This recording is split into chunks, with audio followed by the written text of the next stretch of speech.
Listen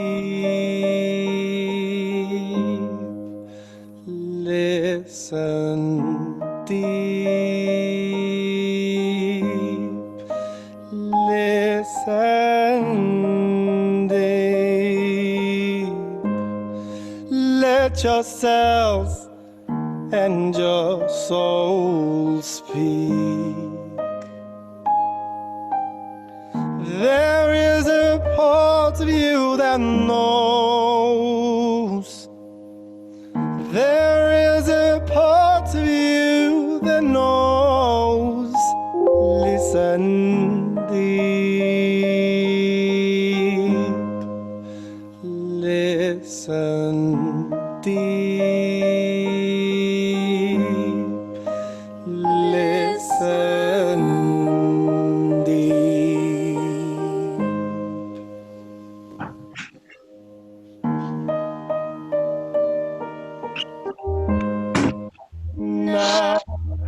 Naharis.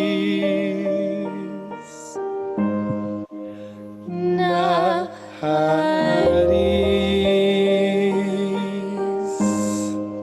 Naharis. Welcome joy and just feel free. There is a part of you that knows. There is a part of you that knows. Naharis. Naharis.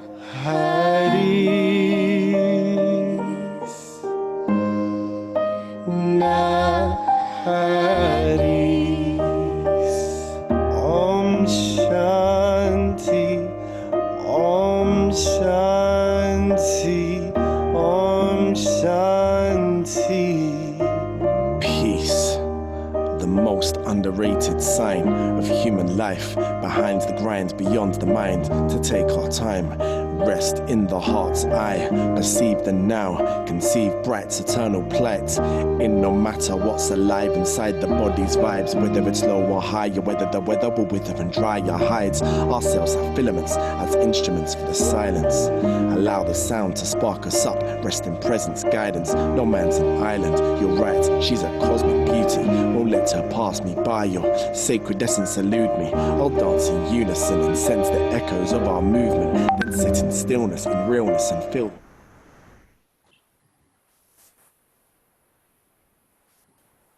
Good morning.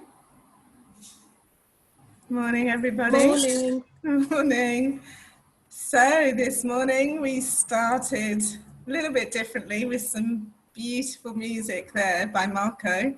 And I hope you kind of enjoyed that, took some deep breaths, relaxed for a few minutes before we started our session.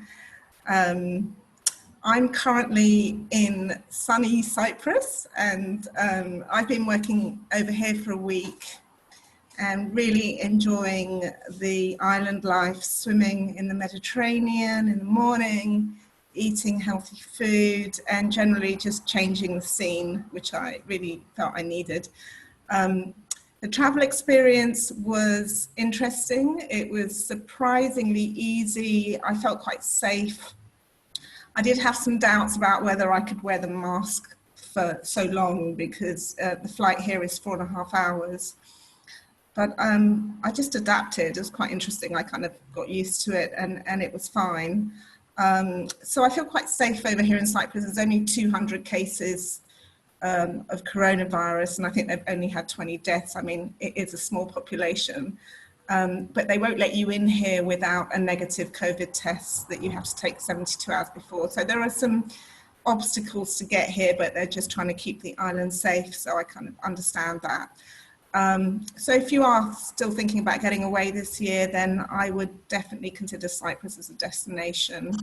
And I think it's one of the places that is very, very unlikely to be put on a quarantine list, because the cases are so low here. So you'd be unlikely to be disrupted if you come here. Anyway, let's get back to today's session, where we have Marco Ardani joining us to help us find our voice, and also integrate it with breath and movement. So sound healing has definitely become much more recognized, I think, as a healing modality.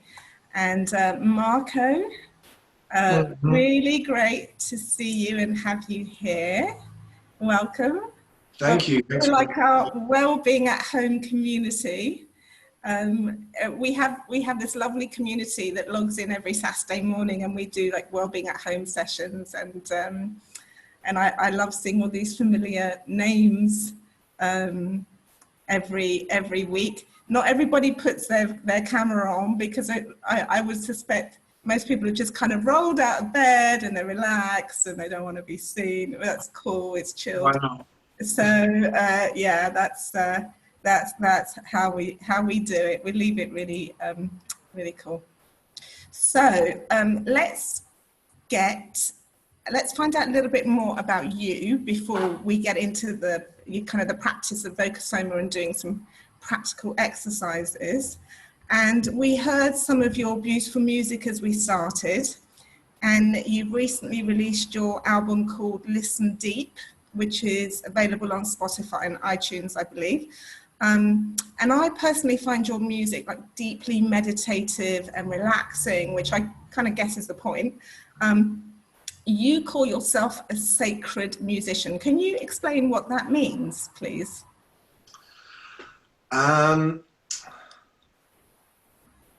I guess going back to, say, the roots of music, before there was a popular culture, and before there was necessarily a mass product to be made, you could say that most music was sacred music, in a sense.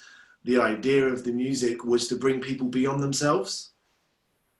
It's like sacred art. Sacred art is to bring people to a space beyond themselves, where they almost feel relieved of themselves for a while, and they're drawn into something, say, beautiful or contemplative, or something to consider more deeply. So it brings them out of themselves. Whereas, let's say, for example, I don't want to say normal music, but other music and some pop music, because of, let's say, the content of it, some of it's quite self-referencing, the lyrics that are there, they'll be quite triggering, self-referencing, the content, the type of topics that are sung about, sometimes tend to be about heartbreak and things of that nature. Whereas, and sometimes the intention is to maybe entertain, which is wonderful. I love entertaining music. I listen to a lot of Afro beats and soca because it's so entertaining and so upbeat and lively. So yeah, the whole idea of sacred music is to bring the participant beyond themselves. Okay, I understand that. That's great. It's a great explanation. I didn't really know what that meant before, so thanks for explaining that to us. So tell us how you got into creating music, and also recognizing like this power of the voice that we all have.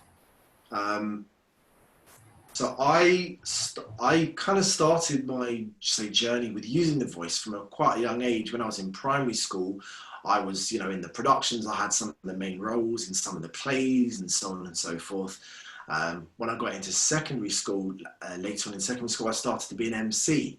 So MC, not a master of ceremony in the sense of someone who speaks at a gala or a boxing match, but the MC was like a rapper for garage music and drum and bass music. So I started to do that.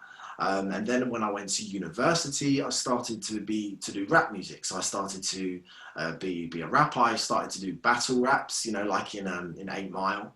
That's the easiest reference point with like Eminem, 8 Mile.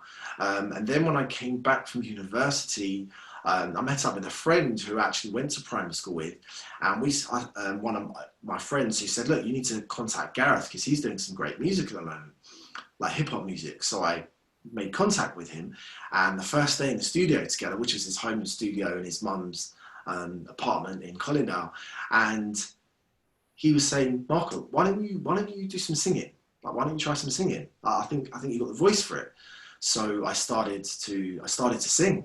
I started to sing more, and that was kind of a start to wanting to find a voice that was really good for performing. I wanted to find and refine my voice and have the strongest voice possible, the healthiest voice, the most effective voice, and just develop that singing and rapping voice. So I won't go through all the details, but I started to make hip hop music and conscious hip hop music, which is kind of it's mixed with like heart and rebel at the same time. So I started to make that sort of music.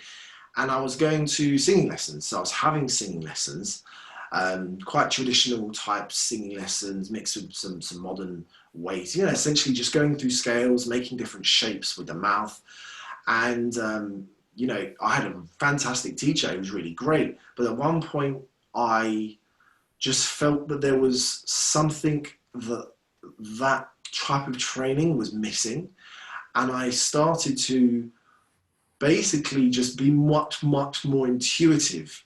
So really starting to feel the voice somatically rather than mechanically, and going through these mechanical processes, and not necessarily getting mechanical about the anatomy, but really feeling it and feeling, okay, what happens when I change this sound? What happens when I do this? And it became a more like a meditative, therapeutic experience for me. But at the first instance, it was still with the intention of sounding better, of performing better, having a stronger voice. And this was going alongside a spiritual and meditative and healing practice that I was already going through.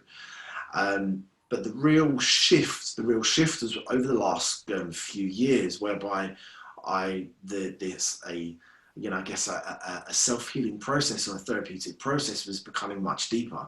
And I started to spontaneously use the voice in therapeutic ways to process emotions, to feel emotions, to build a bridge between emotions, and not necessarily just trying to release them, but going into a process where I could unwind the tension that was holding emotions and energy in place using the voice. Because something I've come to feel and experience is that emotions there's no issue with emotions and no problem. It's the tension that we put around them. So by using the voice, I started to unfurl the tension that was holding emotions in place, so that emotions could start to have a path in which to move through the body, which is what emotions want and what they need. Which is like, if you broke down the word emotion, energy and motion. That's fascinating, because we've done a lot of sessions on our Wellbeing at Home sessions where we've talked about releasing emotions and not letting them sit in your body, because that can bring on a disease or trauma or whatever later on. So the voice is a really powerful way then to release those emotions. One thing I wanted to ask you, which is I find quite interesting, is by day you're a primary school teacher, right?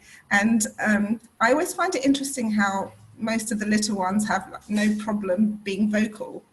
They're very loud and vocal, and but somehow as we get older we kind of create these inhibitions about hearing our own voice or singing out loud.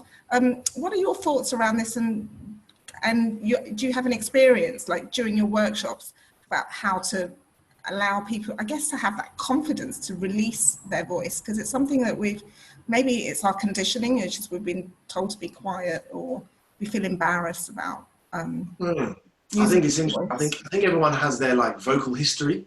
So I call it, everyone has their vocal history. And what's interesting is, because there's, some people are just naturally introverts and extroverts, but it's this relationship we have with our voice that's the important thing. And there are moments like, for example, so there are moments of time in our history, in primary school, at home, even in our adolescence, and even later on in life, in workplace, whereby something happens and we have unconscious reactions, emotional reactions to those things. And those unconscious emotional reactions are also reflected in our voice and how we use our voice or don't use our voice in that situation. Because the meaning we give to it will be how that affects how we use our voice, because our voice is all intertwined with our emotion and how we respond to things. To give you an example, you've got a child, they're just so on instinct. Like actually babies, there's something called the pang, where there's a part of our digestive tract that's linked to our vocal cords, So when children are hungry, they get the pang, they cry, because there's a survival mechanism there. So children, when they want something, they just come up, you know, like I've been teaching year 1 for the last year, and if they want something, they just, you know, there's no sense of like appropriacy. There's no sense. They're just like, oh, well, I need to go toilet, or whatever it is. You know, I'm just giving her that example. And I might be like literally working with a child at that point. And that happens with parents at home and whatnot. And naturally, we will say something like, you know, maybe sometimes rather impatiently, you need to wait, you know, you need to wait. So it's that imposition of this adult appropriacy. And what they do is they then kind of repress that instinct, natural response, that natural instinct, and it becomes superimposed. And then what starts to happen is this anatomical contortion. And it's not necessarily a bad, like it's not good or bad, but it's just something, you know, the more I've looked into it and studied it and looked into my own vocal history, it's just part of human experience. It's just what happens. You know, it's just what happens. Yeah, But then that's fascinating. the idea is, it's not like, oh no, what have I, you know, I may have done that to children I've taught, I've done that to my children.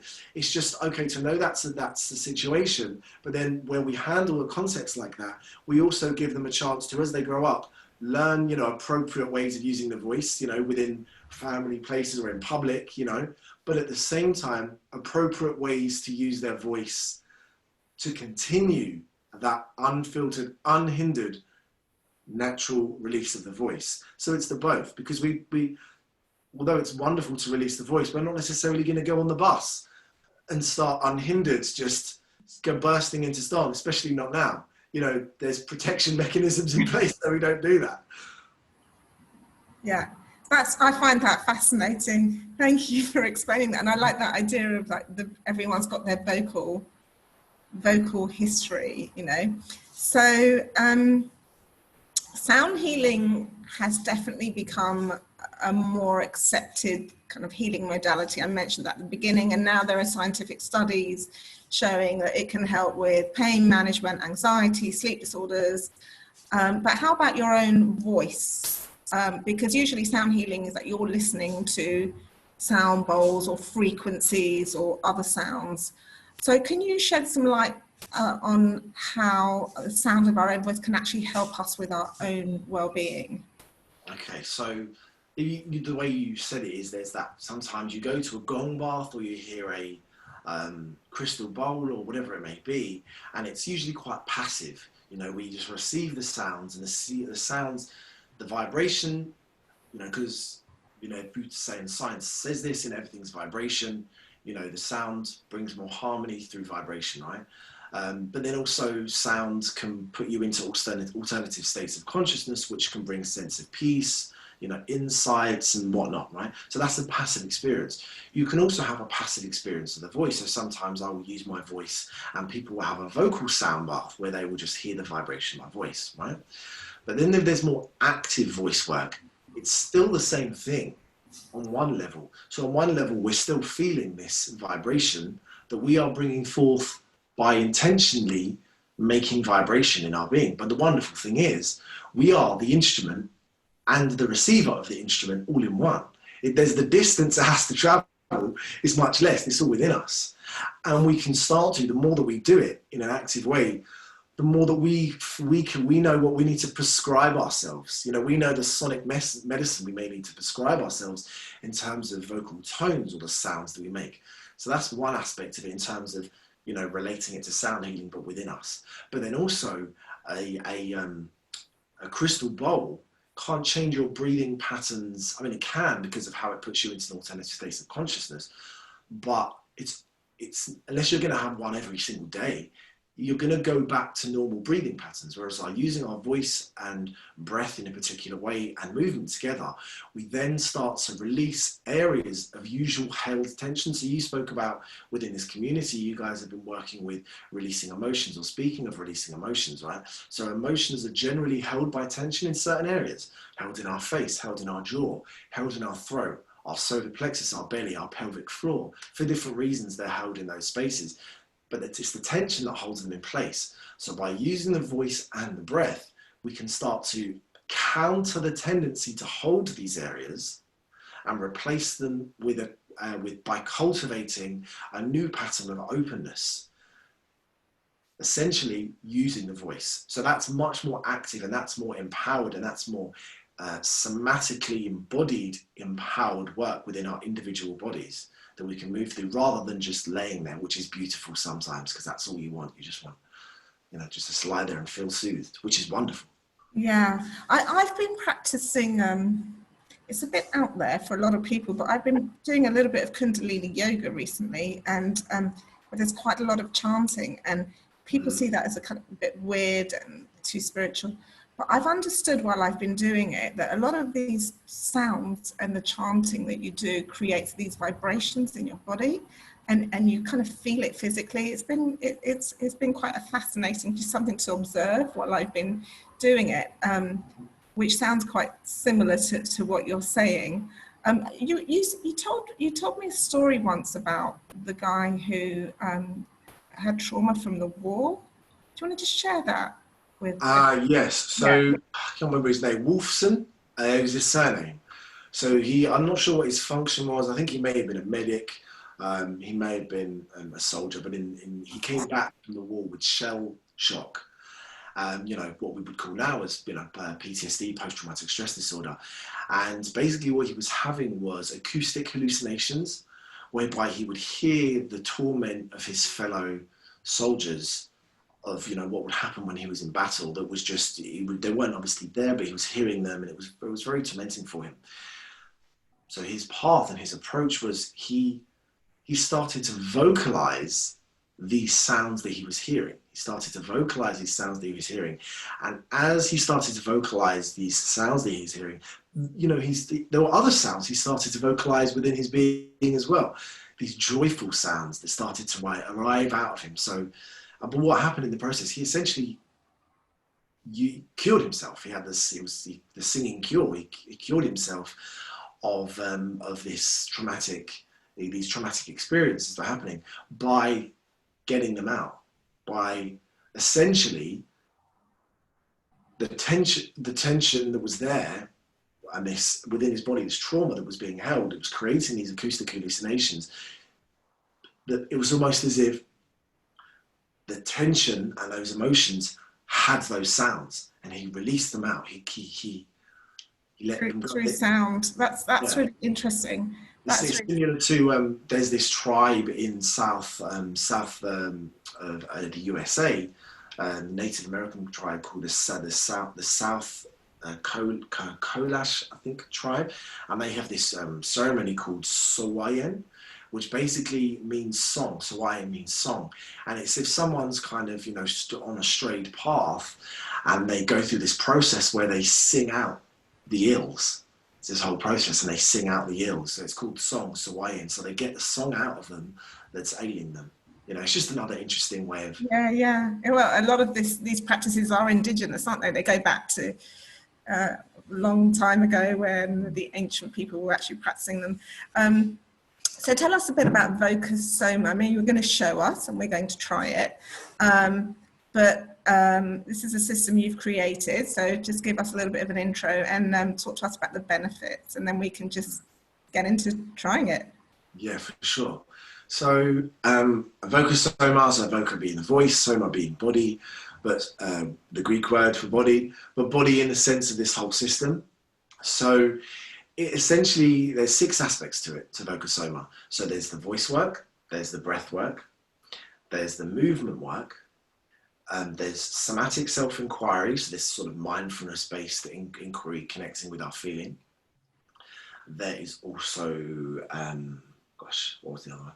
What did I say? Movement, breath, voice, somatic self-inquiry, guided imagery, so using the mind in certain ways to unfurl the voice, and also journaling, you know, because journaling is one way to actually start to move the flow of expression, you know, which vocal work can be. So it's somatically based. I think that's really important because it brings us, because there are many systems of using the voice that, for example, chanting. There's very many systems of using toning and using very specific tones in very specific places. And we're going to do something similar to that. But the whole idea of Voca Soma is to really get into how sound exists within the body that we make it. For example, the shapes, how an R is different to an U, and how we feel that vibrate in our body, and how those different sounds have different personalities, different characteristics that we may need. We may need an U. Today we may need an U, right? We may need an U today. Or in terms of we may need to feel an U, or we may need to get a contorted U out of us because it's this feeling or this anger or this angst that's there. But it's coming into the sense of being somatically based. So it's not a prescription, it's not a structure, it's not necessarily a program as such, but it's a disposition of offering a set of tools and practices to allow us to somatically use the intelligence of sound and our own voice to contact what we need to experience or what we need to release. And there's just various different tools and practices that we can go through, but the disposition is to feel through the voice. Brilliant. And give us some top line benefits, because I'm aware of time. So, I spoke just a lot there about somatically. So there's a part of our brain called the Somatosensory Cortex. And, you know, it's something that is strengthened and developed when people practice things such as mindfulness, bringing attention to the breath. But this also happens when we sing. In fact, some of the greatest singers in the world have a very developed somatosensory cortex, because what they do in order to be able to get a better voice, they are somatically feeling the adjustments they make in their throat and their belly. Now, the benefits of having this developed cortex is emotional processing and emotional regulation, which is massive in day-to-day life. So it can strengthen and develop. When you say emotional processing, what do you mean? Okay, so let's say, for example, regulation. Let's just choose an emotion, anger. Okay, so we have this anger. This anger is felt in the body, and there are different paths that we can go from there, different ways that gets processed, or what happens with our lives and the spaces we're in after that. You can feel anger, not recognize it, and then it comes out in some thwarted way to somebody else, which is unhealthy for that relationship. Or it might not come out and just gets buried over time, and then it can implode inwards and we can get ill, or it can just blow up one time. Or there's this sense of, you know, they can move more into, okay, I'm feeling angry, I know I'm angry, but I'm really feeling angry, you know, and there's this sense of it's being understood, but has it been processed? Does it have a pathway? And then there's these other paths where you can, okay, I'm feeling angry, I can notice where this anger is moving in my being. And it's not necessarily going to the moment of why I'm angry, I can feel it there. Okay, can I honor this? Can I make space for this anger that's here? Can I make space for being wherever I am now whilst holding the anger? Because that dissolves the tension around it. And then the anger and our body has its own intelligence of how it moves. Then there's another way where it can be directly processed. Right, I feel this anger, I feel it here. I know right now I need this. I know for me as this human who's feeling this natural emotion of anger, which I'm not going to judge myself for because it's here, because the judgment's another whole other thing that brings tension. I accept that I'm angry. Right now I need to journal. Or right now I need to just breathe. Or right now need to talk to someone. Or I just watched a film yesterday with Tom Hanks, and he's this character, and he gets his anger out by hitting all the low keys of the piano. Or I need to do a vocal processing technique in order to move this energy of anger, or at least remove the tension that's connected with the anger. Okay. So emotional processing is the decisions we make when we acknowledge that we need to change our state, we need to do something to support ourselves moving forward. Got it. So we talked about the great benefit about from Voca Soma. So why don't we just get on with it? Should we get on with it? Oh yeah, wonderful. Okay. Yeah. Great. Okay, so let me just, before we get into it, I'll just say a little bit about what we're going to do. What's the time? Okay, wonderful.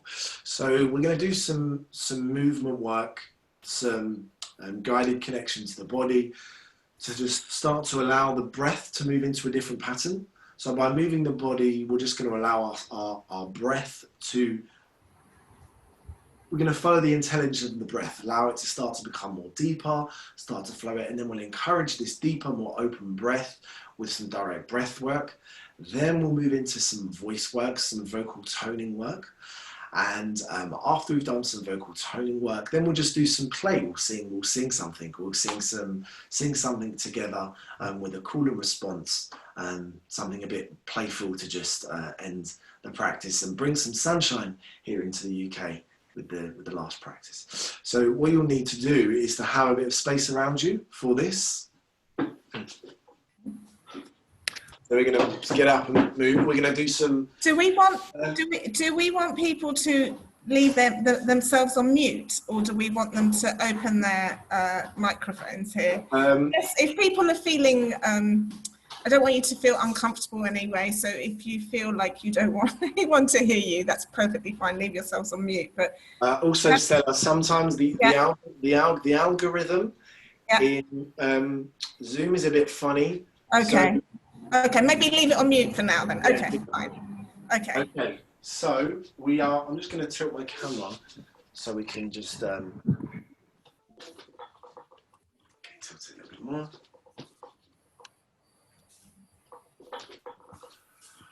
Okay, so the first thing I just want us to be familiar with the space that we're at, and just allow us to settle into where we are and be familiar with our space and our body in space. So just allow yourself to stand or sit or wherever you are. And just gently allow your eyes to close.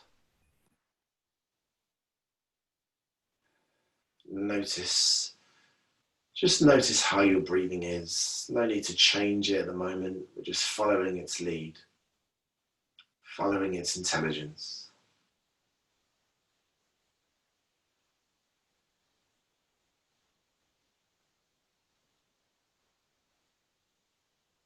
And just notice the contact of your feet or another part of your body that's connecting with the chair or ground that you are standing or sitting on.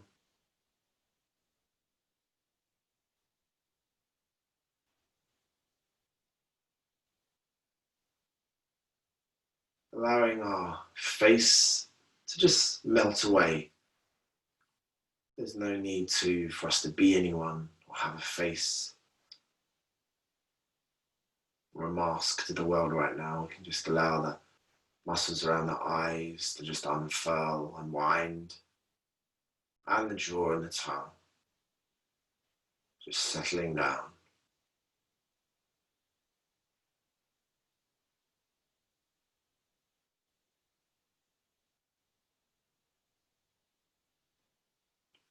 Yeah, and just noticing the breath, noticing its rhythm, just noticing what parts of our bodies move when our breath enters our bodies.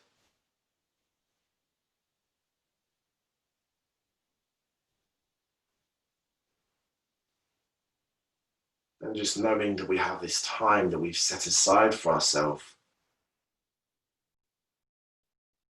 to receive the gifts of exploring our body and our wellness for this time.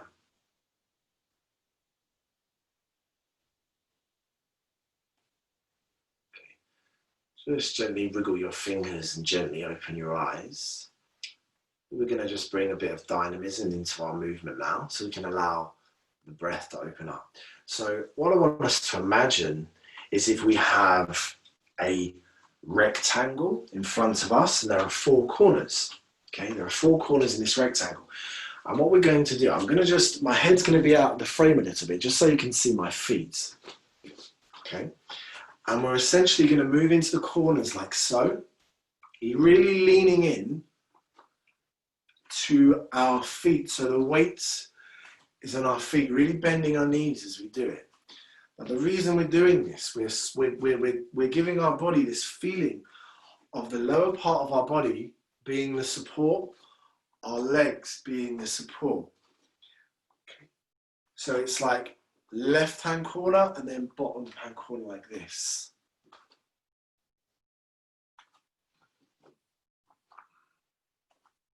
And then when you come really leaning back, leaning forward, going to the sides.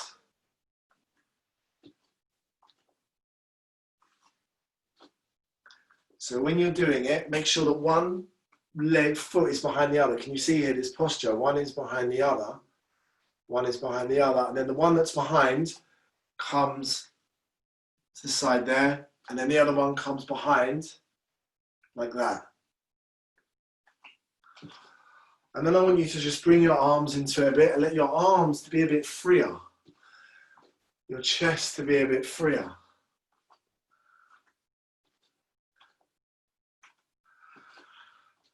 And then just allow your breath to bring a sigh.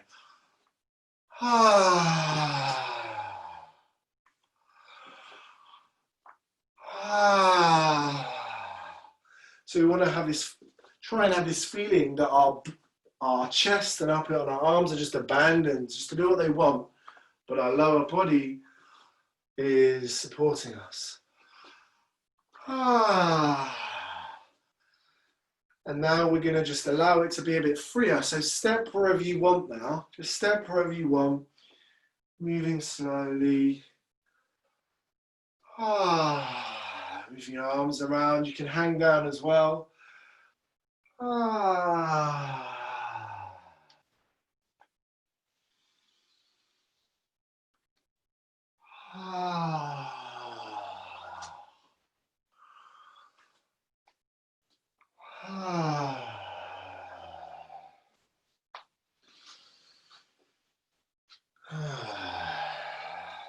Sort of allowing this sigh to just follow its own rhythm. You don't have to sigh all the time. Once the breath comes in. Okay.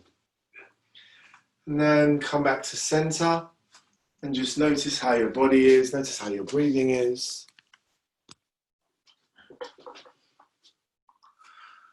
And now we're just going to unwind our body and then restack it. So we're going to like really dip down like this. I'll guide us through that. Now as you're dipping down, I'll guide us on this slowly. As you're going down, if you need, you can use your hands to support you. If there's issues in your lower back, you can use your hands to support you. So we're just going to gently allow the heads to start coming down. Allow the head to start coming down, vertebra by vertebra.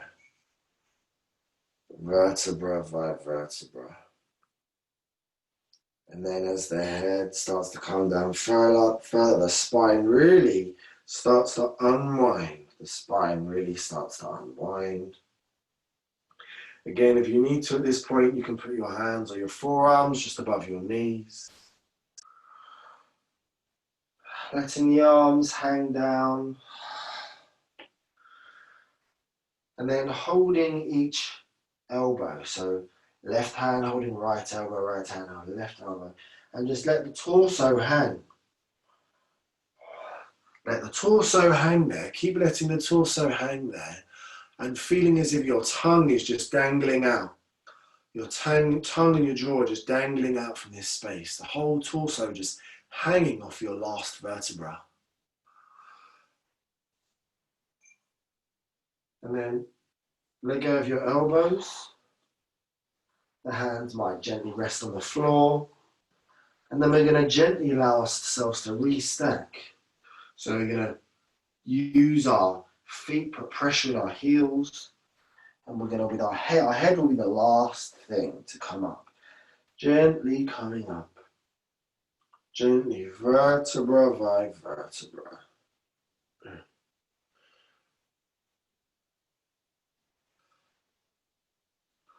And then once your head comes up, lift your hands up to the ceiling. Lift your hands up to the ceiling.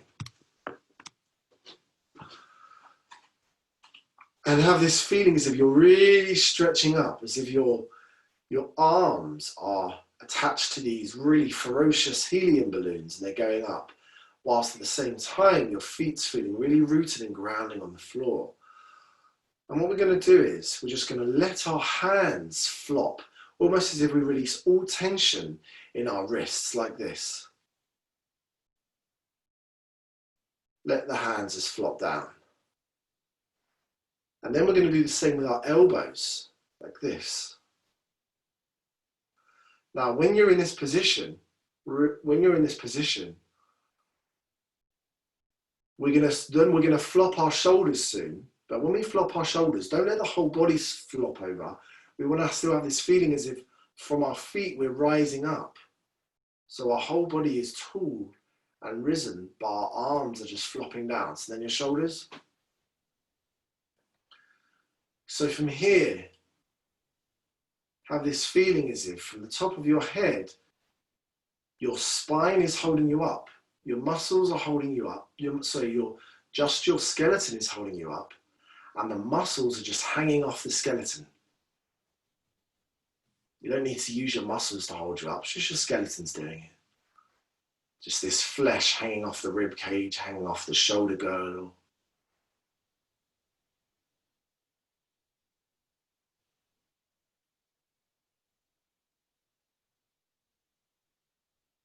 And just notice your breathing here.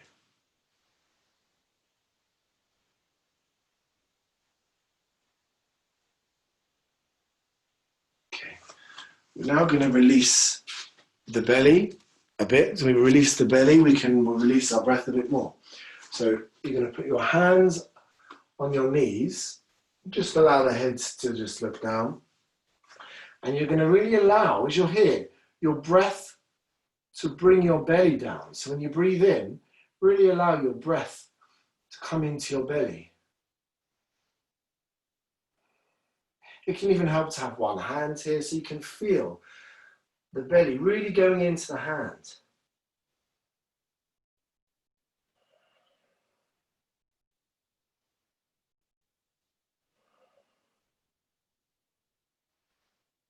So when the breath comes in, the belly comes out, and when the breath goes out, the belly comes in.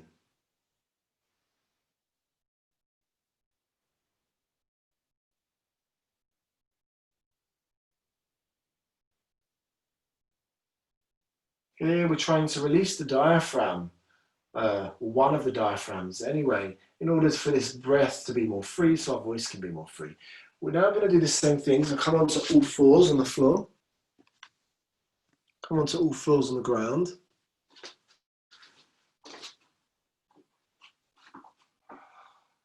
And you're going to do the same thing. So you're just going to feel the belly coming in and out.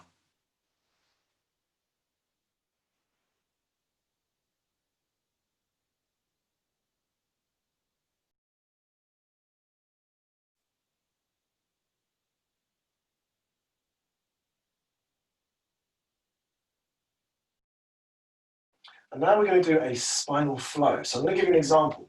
So you'll be in child's pose like this. And then you're going to come forward and breathe in. And then breathe out a nice sigh. Inhale.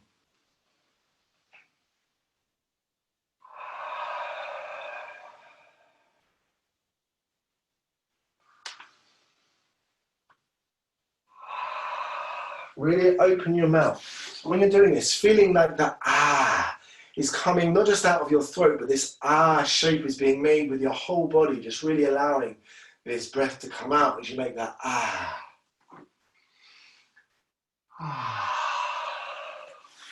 As if that is coming from deep in the belly, out of this channel, out of your mouth.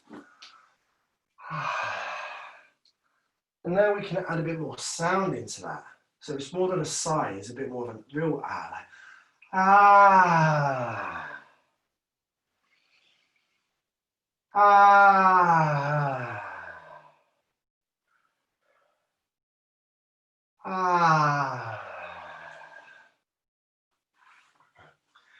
And then just do once more.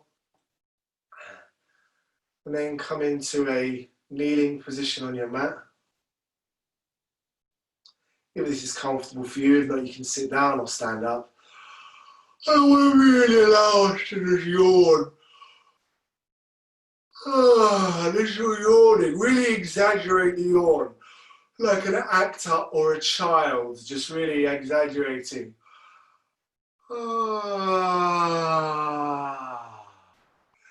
And then as you do this, see if you can feel this yawn coming from not just in your throat, but deep in your torso, in your mid-body, that the yawn is really coming from inside, and the yawn becomes realized or actualized and known with the sigh afterwards. We kind of pause.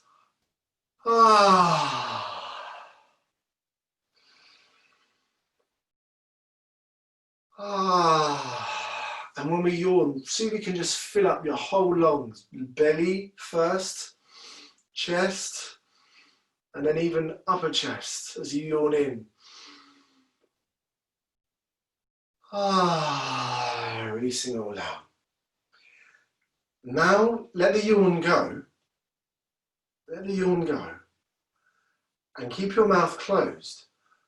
But then I want us to try and explore this feeling of this yawn still happening. This yawn's still happening, but our mouths are closed. So allow the yawn to happen, but with your mouth still closed. So it feels like the yawn is kind of going inside and opening inwards.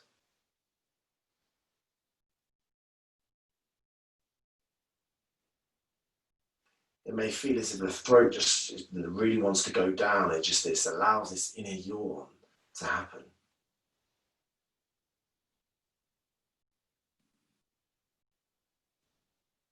Allow it to be gentle, this yawn in.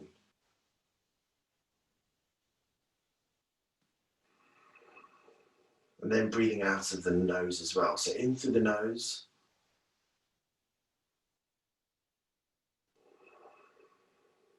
So it's like we're yawning in through the nose and then yawning and sighing out through the nose.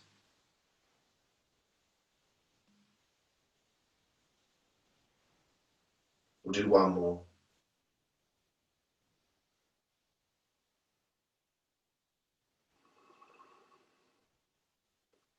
Okay, let's move into some sound work, toning work now. So, what's the time? Okay. So we can do this standing up, or we can do this sitting down, wherever you feel most comfortable with right now. If you feel you want to feel the openness of this toning practice with this, even to a small degree, the sense of openness you built in your body, then that's great. Allow yourself to do that. Or if you feel like I'm more in a sitting mood right now, you can do that also. Now what we're going to do is, we are going to bring our attention to different parts of our body and make certain sounds. Okay, and each time we move to a different part in our body, I will tell you what that sound is. Our first sound is going to be Z, Z, okay? And that Z sound is going to be focused on the perineum. And if you can bring into your field of awareness your perineum and your legs and your feet. So it's this root of the body, it's this feeling of using sound, we're bringing this feeling of being rooted. So I'm just going to demonstrate how this vocal toning will sound, how it may look, sound, or feel. So it's just our attention going to the perineum. And then we allow that breath in, that nice, wonderful breath in.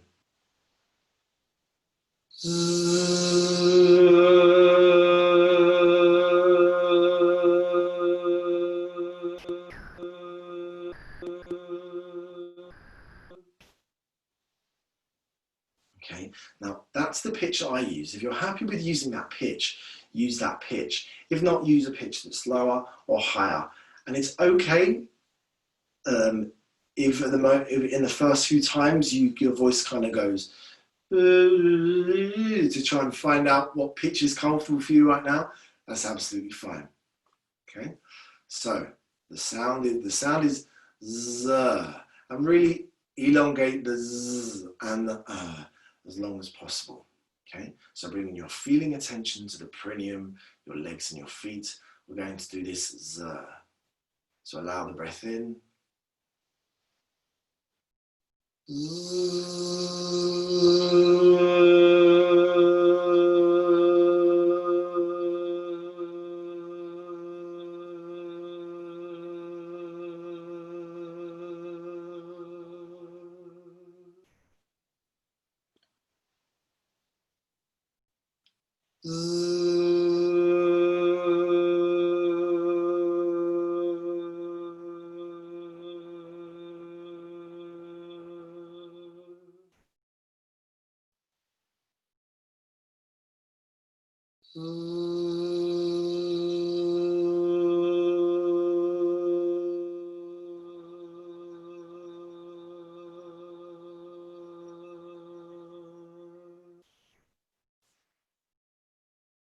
And now just rest in the echoes and the remnants of the vibration in your body. Then we're going to move to another sound, another area of the body. We're going to use the VU sounds. So V and an U, VU. And the VU is going to be in the area, the sacral area, the area of our reproductive organs. Okay, the area of our reproductive organs and our sexual organs. Okay, and it's this feeling of, with the VU, it's this intention to feel an appreciation of beauty and pleasure in our life by using this VU sound. And like we did before, allow the rhythm of your breath to just dictate when the next tone happens for you. Okay, so we're now going to do VU by focusing on that area of the body. Inhaling.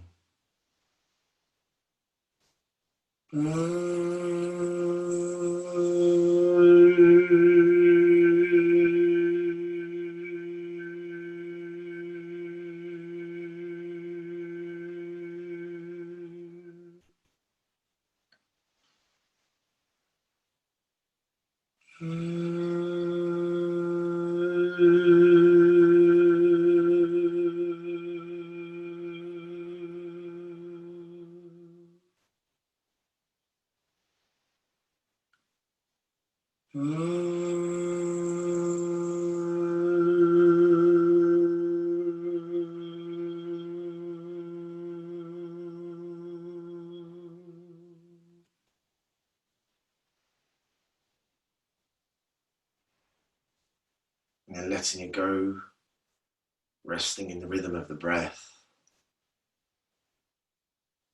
following the intelligence of the breath. And now we'll move to our third zone, which is our solar plexus. And the sound is go. So it's a g and an o, go.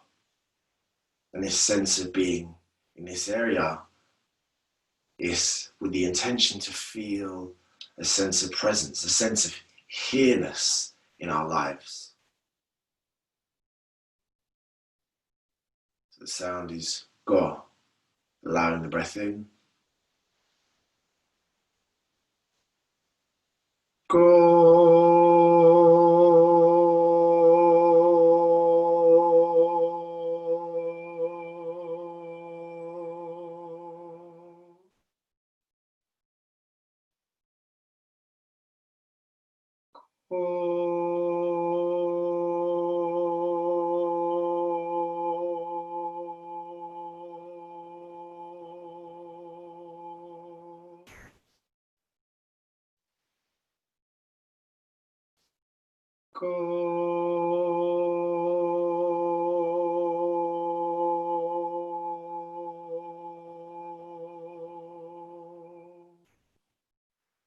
Allowing the sound to go and just feeling the remnants of that sound in that area of our body. Now the next zone is our heart center. Our heart center. And the sound is ma, ma, ma, ma. Bringing our feeling attention to this zone, and then in our own rhythm, ma. Inhale.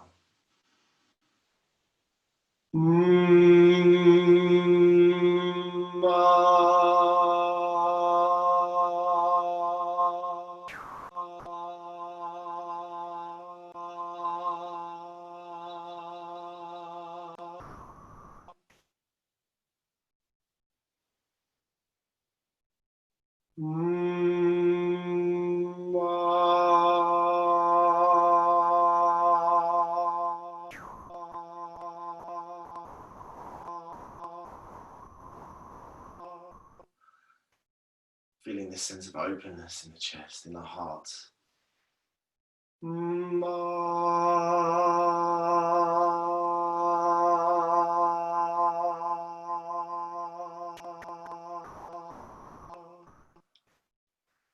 Allowing the sound to go. We'll now bring our feeling attention to the area of the throat. And the sound here is air. Air. The sound here is air. Air. And as you're doing this, remembering that feeling of sighing. Sighing is effortless. And trying to bring this feeling as if the sound leaves our bodies just like a sigh leaves our bodies from deep in the body and just gets released out of this channel. So it's now air in your own rhythm. Inhale.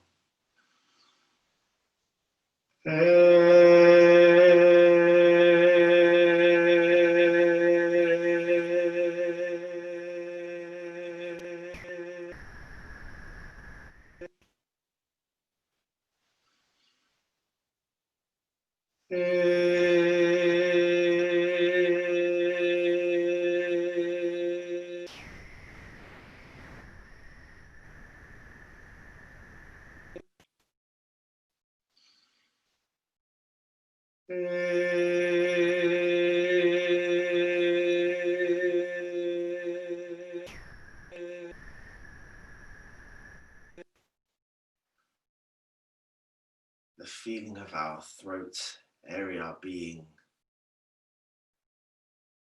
allowing that which to come out of our voices or not to come out to our voices, which is reflective of who we are in the world.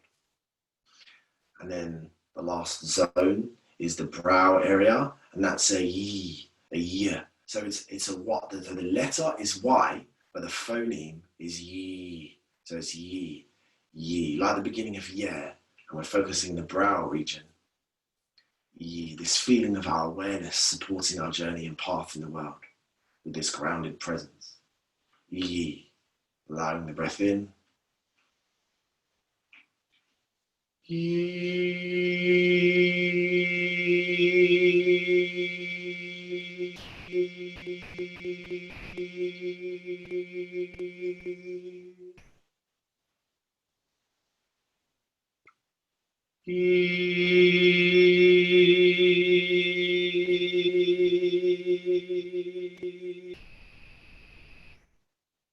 No more.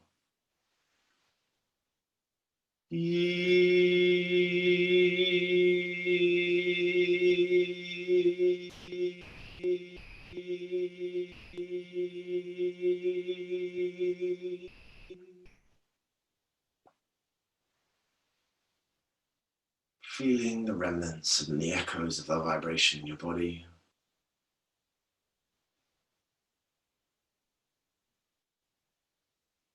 Allow yourself to luxuriate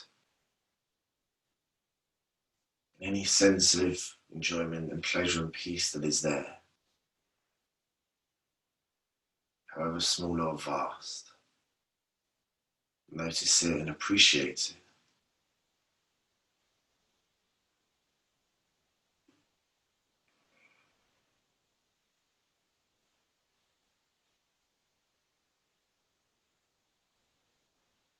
And now we'll do one final tone, which is yi to z.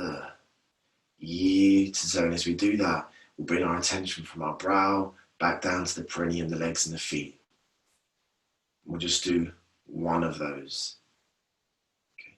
If you want to just listen to me do it before you do it, then do that. But if you feel okay to do it, then you can do that now. So it's yi to z.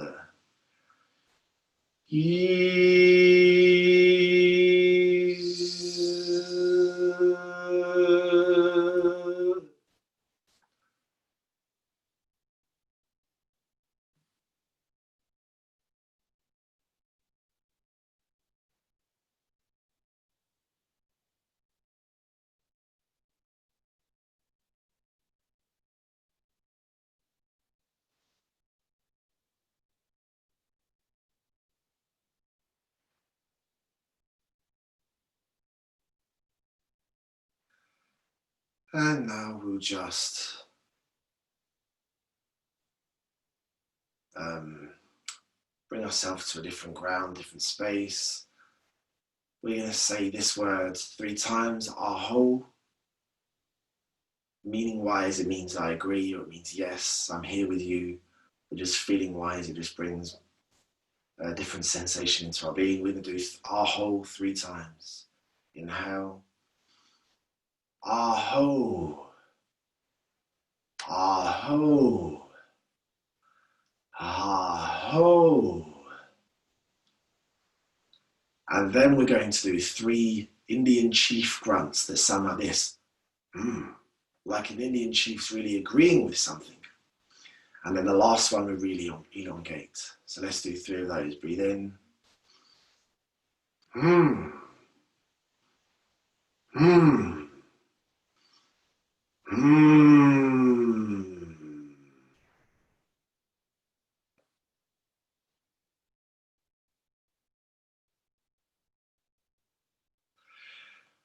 When you are ready, just wiggle your toes, just move your feet around. Rub your face, almost as if you had this wonderful waterfall water in your hand and you're caressing your face, down your arms, down your torso, down your legs if you like. Okay. And we will, Stella, do we have time for a couple of minutes of something playful? Yes, if everyone wants to carry on. If people need to leave, they'll leave. So, sure. Yeah, okay, wonderful. Okay, let's do, we're going to now do some basically singing. But we're going to start off with some yeah, yeah, yeahs, just to get into first. So we'll just go back and forward. I say yeah, yeah, yeah, you say yeah, yeah, yeah. And then we're going to go into some lyrics and give us a chance. It'll be great to have some contributions to the lyrics. There'll be kind of like slots where you can change the words, okay? But I'll go into that. So first, let's just do some yeah, yeah, yeahs. And when you're doing this, try and embody a yeah, yeah, yeah. What I mean by that is like a yeah, yeah, yeah feels whole bodily. It's like this, it's actually like medicine. You know, do you know what? Today I want a few yeah, yeah, yeahs to just waken up my spirit, okay? So let's just go, yeah, yeah, yeah. Yeah, yeah, yeah. Yeah, yeah, yeah. Yeah, yeah, yeah. Yeah, yeah, yeah. Yeah, yeah, yeah. Yeah, yeah, yeah. Yeah, yeah, yeah. Yeah, yeah, yeah, yeah, yeah, yeah. Yeah, yeah, yeah, yeah, yeah, yeah. Yeah, yeah, yeah, yeah, yeah. Yeah. Yeah, yeah, yeah, yeah, yeah. Yeah, yeah, yeah, yeah, yeah. Yeah, yeah, yeah, yeah, yeah, yeah, yeah. Yeah, yeah, yeah, yeah, yeah, yeah, yeah. Okay, and then just experiment with your own yeah, yeah, yeahs, just for a little bit. Yeah, yeah, yeah, yeah, yeah, yeah, yeah, yeah. Yeah, yeah, yeah, yeah, yeah, yeah, yeah. And it can be floppy or it can be strong. Yeah, yeah, yeah, yeah, yeah, yeah, yeah, yeah.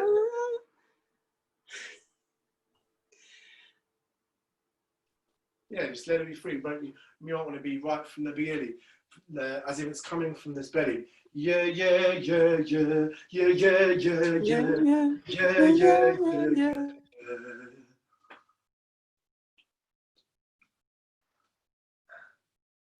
Okay, shake about a bit, shake about a bit. Okay, now we're going to do Peace Like a River. So Peace Like a River. Rosemary, I see your question. I'll type it in. I'll definitely type it in. So, yes, Peace Like a River. So just follow along as much as you can. It's fine.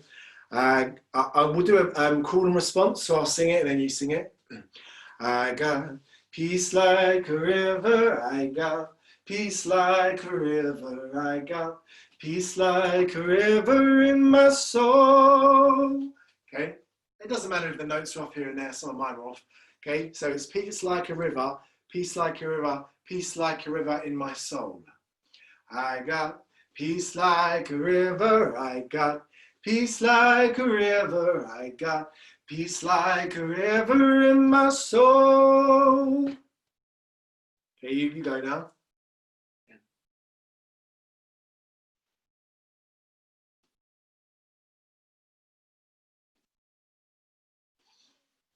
Wonderful. Now what we need is we need a change. We need a different word for peace. Can anyone type a different word for peace? If we don't have one in 5 seconds or 10, I'll just come up with one. Joy. Okay, I got joy. Joy like a what? What's the simile? I got joy like a what? Joy like a bird. And where? Where do you feel the joy like a bird? Ah, wonderful. So same thing. I got joy like a bird. I got joy like a bird. I got joy like a bird in my heart. Ah, it's wonderful, Rachel. Okay, now your turn. I got.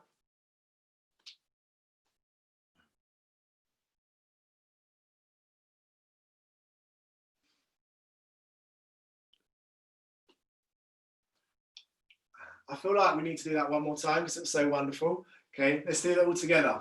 One. Maybe for this one, if you're comfortable with coming off mute, it doesn't matter if it sounds a bit funny, we'll still feel the vibrations of joy from everyone. Okay? Great. 1, 2, 3. I got joy like a bird. I got joy like a bird. I got joy like a bird in my heart. Okay, let's do another one. Change joy, change like a something, and change the place. Does anyone else got another idea?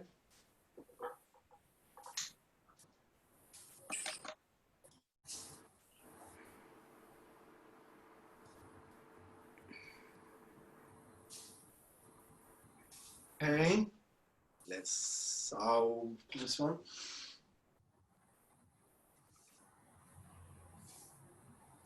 I got tickling. We're looking for an emotion because we can embody emotion. Yeah, it's like this is like an incantation. Incantation means to sing in strength. Love it. Strength like a what's strong? What for us? Strength like a rock. Where do we feel that strength like a rock? Head. Okay, so strength like a rock in my head. Strength like a rock in my head. I like that. It's wonderful. What's interesting is strength like a rock in my head. How does that feel? Because it's or mine. Strength like a rock. How does that feel? Like saying that and wanting to sing it. Does that feel right, or does it, or not? And that's absolutely fine. If it does, then sing it. Or you can tweak it a little bit and say, right, strength like a rock or strength like a mountain in my bones. Changing it. I'm not saying what's right or wrong, but just maybe we can go on mute, sing our own one. Yeah, oh, that's good, bones, yeah. But if head still works for you, then do that. And we'll sing that. We'll go on mute, sing it to ourselves, and then we'll sing it to each other. Okay. I'm just gonna keep myself unmuted so you can still hear the flow of the song. Okay. I got strength like a rock. I got strength like a rock. I got strength like a rock in my bones. Okay, let's come off on mute and do it together. And let's do it 3 times. Let's do it 3 times. I got strength like a rock. I got strength like a rock. I got strength like a rock in my bones. I got strength like a rock. I got strength like a rock. I got strength like a rock in my bones. I got strength like a rock. I got strength like a rock. I got strength like a rock in my bones. I think we'll it's a nice little practice. Also, just one more thing to add. When you're doing that, is also thinking, how does it feel when I say that word at a certain time? Not the meaning, but strength like a rock. Like when I sang rock, it found a bit awkward to me. It found a bit awkward, so I might want to sing it in a different way. again, it's another opportunity to connect with the somatics of how our body enjoys and releases words and singing and sound. But yeah, it's also a wonderful practice to just do on our own when we've got time, or with family. Amazing. Thank you so much. That was so much fun. Really enjoyed that. I think it feels really liberating. Like you just let it all out and you can sing and also join in with everybody. It's quite fun. I've got to say there were some really good voices in there. I was quite impressed. We've got some singers, I think, in the crew. When we did the toning, I was very creaky, Marco. I was like, oh my God, this is so creaky. Croaky, I should say, not creaky, croaky. So I obviously need to work on that a little bit more. But thank you. Can I ask you something, just quickly? You said it was croaky. Yeah. That's how it sounded. Yeah. How it sounded to you, but how did it feel? Good question. It felt a little bit, some of them felt a bit uncomfortable. Okay. Yeah. Yeah. So that showed me the part of my body that I need to release, whatever it is, you know. But just to have that awareness, which I would never have known if I hadn't done that exercise. It's really good fun. I really enjoyed it. Before we wrap it up, I know you are running a real immersion into your Voca Soma technique. Do you want to just tell us about that and this online program that you're going to be using? Yes, essentially it's an immersion program in order to really go from a journey where one can really connect with their own and discover and explore their own voice, and how it can be used therapeutically. So not just how it can be used for singing, although singing is therapeutic, but also toning with various different developments of that toning practice we did, using the voice to connect with emotions, understand emotions, release emotions. There's a whole range of tools, and it's going to have online content, both guided audios as well as video instructional videos. And then each week there'll be a one-to-one session with myself, either in person if you're local, or online, so it's not limited to location. And it's just, the reason I created it was because I found, sometimes within myself as well, I'll go to something and I enjoy it, I feel the benefits of it, but then I won't necessarily go back. And that's not because I didn't love it or want to do it. It's just that life happened. So I created this as an opportunity for someone who wanted to connect with their voice, to carve out a certain time where they knew that they were going to really just, their nervous systems and their mind and their biology knew, okay, I'm going on this exploration and I can do it. So that's why I wanted to create it. So it's this immersive, wonderful program where a lot of the things that I did today, we really unpick in videos and also in one-to-one. So for example, what I started there with you, Stella, was asking about how it felt and started to unpick some things, right? Because there's technical aspects, which is just, right, this is how you do a push-up. But then there's also, which you started to identify, there's parts of our vocal history and our emotions and our beliefs around our voice and how it's heard and how we express it that also come into play. And we work with that a little bit as well. Well, that's a really good point to talk about, just very briefly, because Lisa's asked a good question about if your voice sounds awful and you feel like you can't sing, can you still do this? Which is a really, that people are self-conscious about their own voices, but at the same time, that's where the therapy. 100%. That's a wonderful, wonderful question. And unfortunately, it is a question that a lot of people have. It's just something that's rife in the world at the moment because of whatever experience has happened before. But what I would say is I'd analyze that second. It says, wondering if you can't sing, well, what does it mean to be able to sing? I would challenge the beliefs around that, because it's just a belief. That's just a belief system. Because we have belief systems based on what we perceive, like X Factor and all of that. That's somebody who sings. No, that's someone who performs and entertains. Singing, everyone can do. Okay. The next one is, what if your voice sounds awful? Well, that is also could be a belief, or it could just be it sounds awful because the history is you haven't allowed yourself, I hope you don't mind, or someone who may have, not saying you, someone who say that may not have allowed themselves to sing because of their belief systems. And so it's not awful, it's just a little bit well, it hasn't had the part. If I don't sing for 10 days, or if I don't sing, I sometimes sound awful. I can sound like a howling cat if I'm not in the right place. So it's just maybe there's certain belief systems and tendencies that hasn't allowed us to sing. So therefore it's just a tiny little bit rusty, and it just needs more of a liberation and experience. And even if it sounds awful, like there's a belief system there that my voice is for somebody else, whereas your voice is primarily for yourself. So even after all of the singing, practice and training, you know, which is very doubtful that this would be the case, even if it does sound awful, then if you enjoy it, then that's great.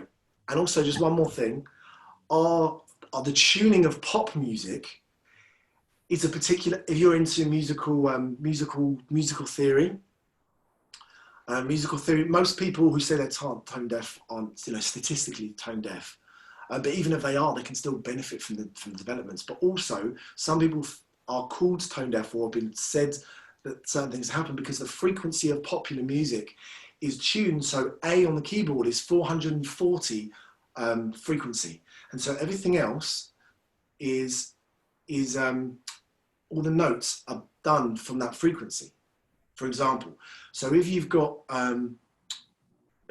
so someone's voice is out of tune, they always out of tune, they might say, right, well, you're singing the note A as a 432 or 444, so it's out of tune, it needs to be closer, right? But actually there are other systems of frequency, and something only sounds out of tune in relation to the other sounds that it's with.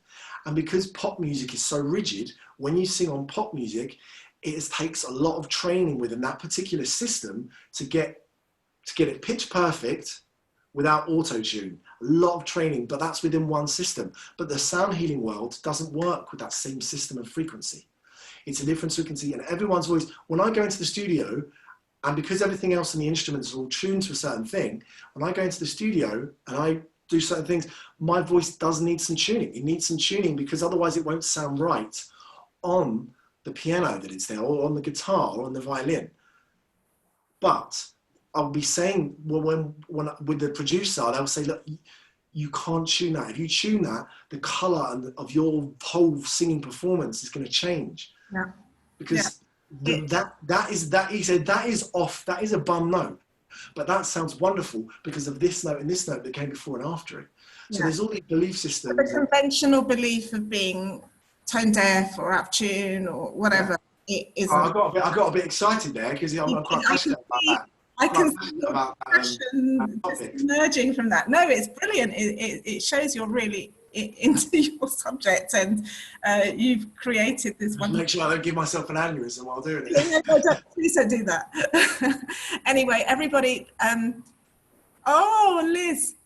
No, I bet you're not. You see, this is how these beliefs start from when we're very young, and somebody says something to us, and then that's it. We you know, I used to think I was rubbish at art because an art teacher told me I was really rubbish when I was younger, and now I'm thinking, well, why should that be? You know, I can just create stuff, and if I think it's great, then who's anyone else to say anything about that? But it's the same, I think, with the singing voice. But obviously, this has been a really popular session. Thank you, Marco. What we'll do is we'll share details of your program, your online program, and the immersion when we send out the recording and the follow-up to this session. So everybody look out for that if you're interested in taking part in that. And I'll also send the link, the Spotify link, if you do subscribe to Spotify for Marco's album. But if you use iTunes, you can just look him up, or you can look him up anyway. So I'm going to play everyone out. I just wanted to say thank you to everyone as well for bringing their sense of curiosity and playfulness and energy to the group. There's one voice on its own, but voices together are a different experience. Wonderful. Thank you, Marco. Thank you. So I'm going to play everyone out with one of your other beautiful songs. And it's Surrender, which I love personally, because I just love the whole idea around surrendering. So let me put that on, and we'll be in touch. Everyone have a great week. See you, everyone. Bye. Thank you. Bye. Thank you. Bye.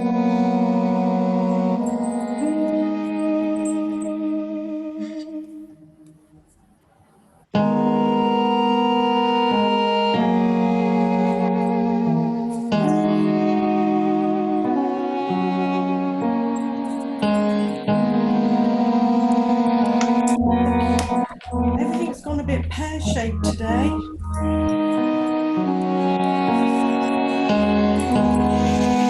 The demand of the beloved comes into your life, and you must, oh, you must surrender. The demand of the beloved comes into your life, and you must, oh, you must surrender. Surrender, surrender, surrender, surrender, surrender, surrender, surrender, surrender, surrender,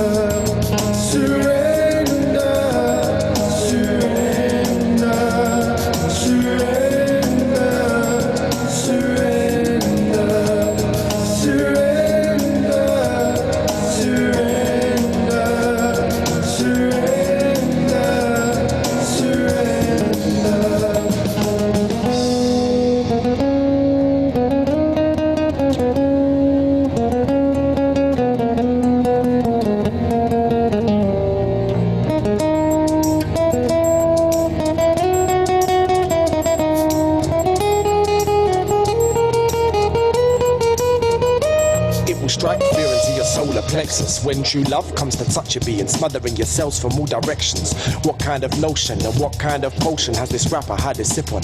An entire ocean. Love comes to unground your unsound notion, to untie your knotted belly, making breathing function. And pound for pound we don't stand a chance when we dance with this force coming from beyond all presumption of being separate of me, my mind or I. Full from BB bias, more the blood up in my cries and the coke in my pattern in the tissue in my scars, getting mastered and blasted by Dar the divine. It's time that we shine, burn off the hands of time. Realize it's been a minute since we lived a life in light. It's scary and in times can be a little bit hairy, but when push comes to shove, let's do a faithful swan dive off the edge of uncertainty. This ain't no hyperbole. In fact, it's an understatement of the mammoth task that is nigh. In fact, it's why we feel the tension in our shoulders, having visions of Atlas carrying worlds of wounded soldiers. This ain't no reference to an ordinary war. It's alluding to delusion versus the revelation of love's cause, or love or light, or dark or hate, regardless of the metaphor. Let's not be the rabbit who was late, nah.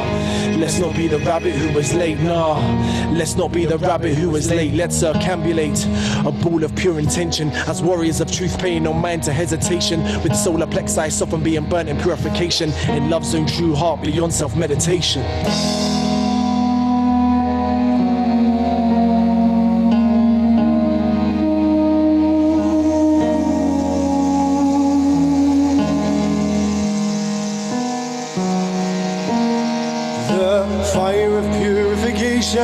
The fire of illumination, the fire of intoxication, burn the ego down, down.